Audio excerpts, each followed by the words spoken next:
Morning guys, ayan prepare tayo guys going to church. Magsisimba tayo ngayon with my friend. So ayan, hintayin natin sila guys. Magre-ready lang ako kasi 8:30 is aalis na kami. So time now it's 7:58 in the morning kasi ang anuhin namin guys is habulin namin yung last mass. Kasi ang last mass is 10. So, babiyahe pa kami guys ng mga ilang minuto.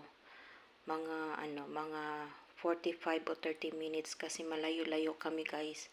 Tapos, lalakad kami papuntang sakayan. So, medyo malayo-layo yung sakayan guys kasi walang taxi dito. Kung magta-taxi man kami guys, magbubuk kami ng taxi. Is mahal. Per meter yung So, 1 meter sa isang lang guys is nasa 1.3.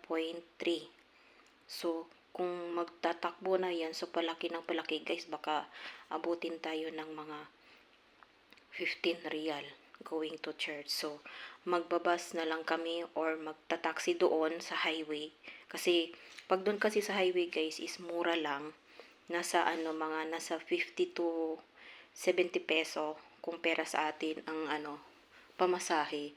So ayan, tapos maglalakad lang kami papunta doon guys. Mas maganda doon kaysa dito magbubuka ng taxi mahal. So makamura ka doon. Tapos ayun, nagbabaon na rin kami ng pagkain namin guys for lunch. Nagluto ako ng adobong manok. So mamaya guys ipapakita ko sa inyo. So ayan, nagre-ready na ako guys. Ayan, may bag na ako dyan. Tapos magpi-prepare lang ako habang hinihintay ko yung kasama ko. Kasi yung kasama ko dyan lang naman sa tapat ng bahay namin. So ayan guys, good morning, good morning. Happy Friday everyone and God bless. Ingat po kayo palagi.